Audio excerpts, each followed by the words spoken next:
Okay, everybody, I am with NCAA champ Petros Chrysochos, and you just a couple weeks ago, you won the ITA National Fall Championship, you won the NCAA Individual Championship, the Team Championship, the ACC Tournament. So really looking at that, what's left for you to win this year?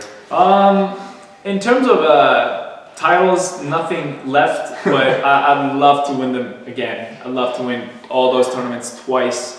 Especially the team NCAA tournament, because that's the biggest accomplishment of my college career so far. So if I can win that 2 times, that'll be the peak of my career, I would say.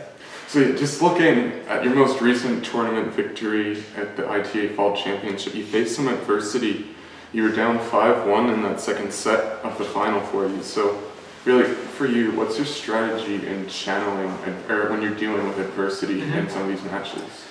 Yeah, I mean, being a senior, it takes a lot, out of my schedule to prepare for these matches and to do all that scouting reports, talking with my coach about how to approach every single match, because the players are all very different in terms of strategy-wise and how do they play and how I should play. So I mean, every match I take it. It's a step-by-step process. You can't just go in with every single guy the same way, but talking about the finals, I was 5-1 down in the second set, and I just tried to change my tactic a little bit and be more aggressive, because being passive was not working.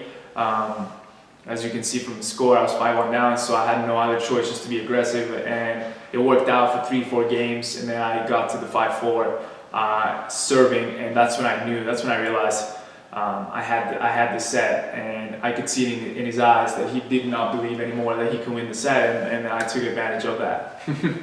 So just we'll go back a little bit in time now. So coming from Cyprus, what made you decide you wanted to attend the university in America and decide to go to college route? Yeah, going way back now. I was about 17, 18, and I was playing professional tennis. I was about 450 in the world at that moment, and I had to do the army, and I had my school. I was doing my GCSEs and A levels, so it was pretty busy. And then I realized that it's time for me to decide: do I want to go to college or do I want to play pro? I had long discussions with my coaches and my parents, and my parents were insisting on me going to college, and I discovered college tennis. That's when. Before even that time, I was getting a lot of emails and messages about, scholarships here and there, and I had no clue what that is. And then Tony Bresky emailed me and messaged me on Facebook, and he actually came to visit me in Cyprus. So from my, standpoint of view, I was like, whoa, this is big. If this guy that I don't know comes to Cyprus and wants to meet me and my family, I guess that's a huge step for me. So and then at that point I thought it's either going to Wake Forest or going pro. So It was my only choice, actually. So you were pretty sold on Wake. I was pretty solid on Wake. Yeah, fortunately. Yeah, that's good. So then fast forwarding, last year after you won the tournament, you got the quote. You said, "I'm not leaving. I started this degree in my college career and I have to finish it." So. Really, what was the thought behind that, and really, what has Wake Forest meant to you academically and athletically? Yeah, going back to the quote you mentioned, is I hate not finishing what I start. So I wouldn't really like if I started, at Wake Forest as a freshman and met all these people and connected, with them so much, and it's like a family for me, So. It would be leaving my family before the time comes, so I would hate that. And Wake Forest is such a good school academically, so I'm going to take the advantage of that and do the best I can in terms of GPA wise and what I'm majoring, etc. And then the tennis results are coming, and tennis results are there. We had the best team in the country last year by far, and the results showed that, and hopefully we can repeat that next year as well. So one thing you talked about is that your Wake Forest tennis family, that's family to you.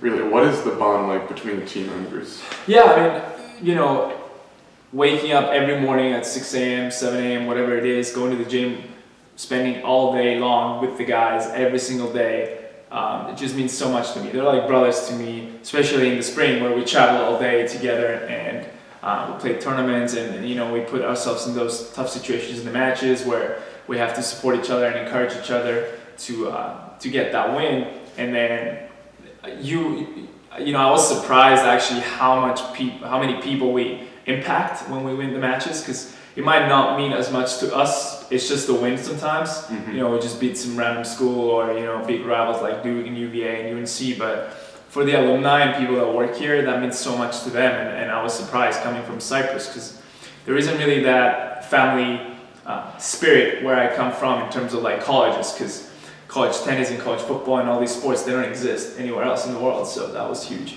Right. So just kind of really talking about the big community then. Mm-hmm. How much would you say impacted you then that pretty much the entire NCAA tournament was at your home? Yeah, for that specific example, I give you a story just to give you an idea of how much this meant to us and Borna as well, that I remember. We finished the match and we just beat Ohio State, and then we all had fun on that night, and then next day we go to Panera to get some, was it breakfast or lunch, whatever it was, and then we just walk in, and then somebody points at us and says they just won the NCAA championship, and then they started clapping in Panera. Wow. Like 50 people, and I was like, okay, that's impressive, right? That's how, like, where else would you have that in the country? I mean, I assume some schools do that, but in Winston it's so small, so everybody knows you, everybody follows. I guess when a team goes to the national championship, they would know, but it was impressive, and it just felt so nice for me giving back to the program and the school. And you also I remember you got a round of applause at the summer management program. That's right, yeah, that was the orientation. So yes. We got a round of applause. The professor had a full slide for the whole team, so that was pretty cool for us.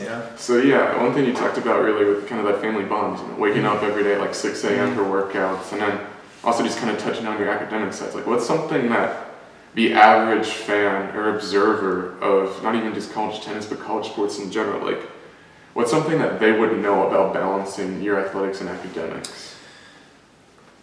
Something they wouldn't know. I don't know if they know how hard it is. Actually, I don't know if they know that, but time management is up there. It's so hard to actually prepare before you commit and act it out, because it's one thing to say I'm doing it and one thing to do it. It's long nights, no sleep, no rest, bodies hurt. Nobody looks at that. Nobody looks at what happens behind the scenes. Everybody enjoys the winning and the victories and the celebrations, but nobody's there when we're at 6 a.m. in the gym just grinding out when it's like super cold outside and we gotta like run on the track. Nobody sees that, but I guess those are the only things that fans can't really see, but I guess they enjoy the victories and celebrations. So yeah, it's one of them. Are those 6 a.m. workouts, are those hard for you, or are there ever days that you're like, oh man, I can't wait for this? They're not, I wouldn't say they're easy. I mean, if they were easy, we wouldn't be doing it. Right. But, I guess what's nice about them is being with the team. You get to spend more time with the team, and you gotta get through the workout with them.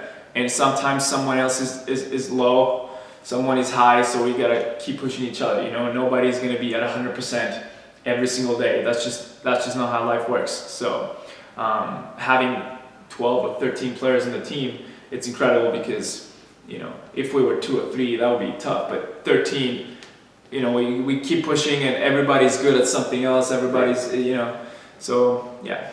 So speaking of things that people may not necessarily know about you, I want to talk to you about a little, maybe it's not even a side venture, but I got this at an entrepreneurship showcase event, and this is your Dell card company. I won't spoil too much of what it is, but do you mind telling us a little bit about how this came about and what it is? Oh wow, okay.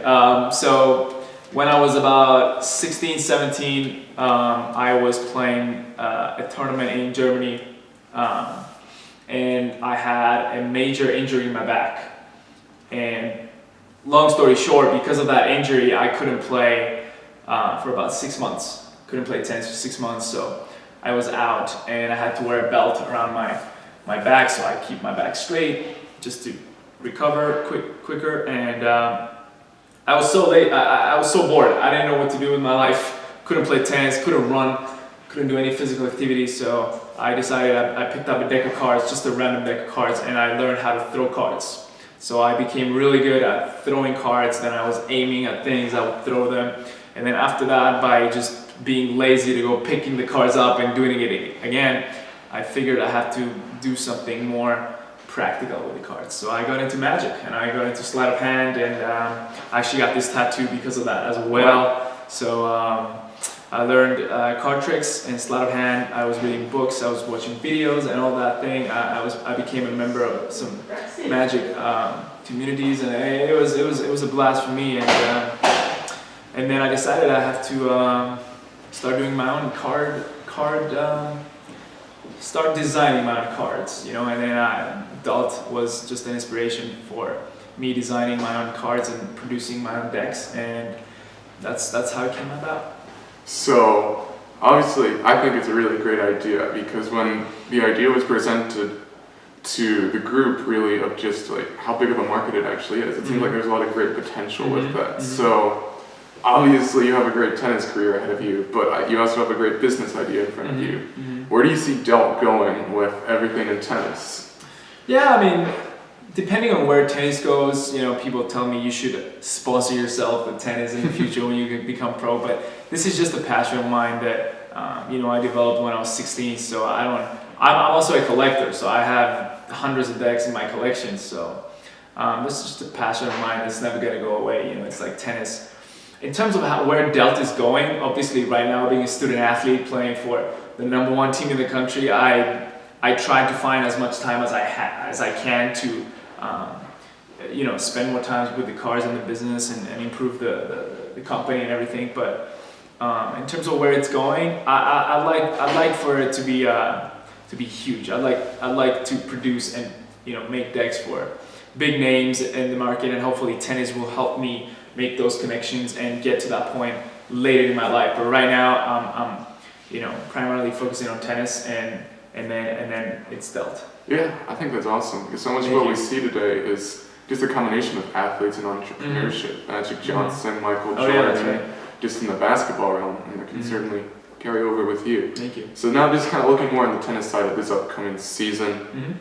Obviously still maybe a little while coming up now, but for like the regular season, like NCAA season. But what are your impressions on the team so far from what you've seen? Yeah, I mean, you know, last year was a great season. Not many teams in the country, in the history of NCAAs, had a season like that. So, you know, we have a target on our back coming next year. Unfortunately, we lost two guys in the lineup, Skander and Christian Serafim. So that's a huge loss for us, because those guys didn't lose much, you know, and that's tough. But we got, you know, good recruits coming in. We had actually a friend of mine from Cyprus coming in, a few other guys that I love, and they're so good. So hopefully we can all, you know, make up for the spots that we missed. But, you know, in the fall is very individual. You know, you play a lot of singles and doubles, but not with the team, and everybody overall had great results, and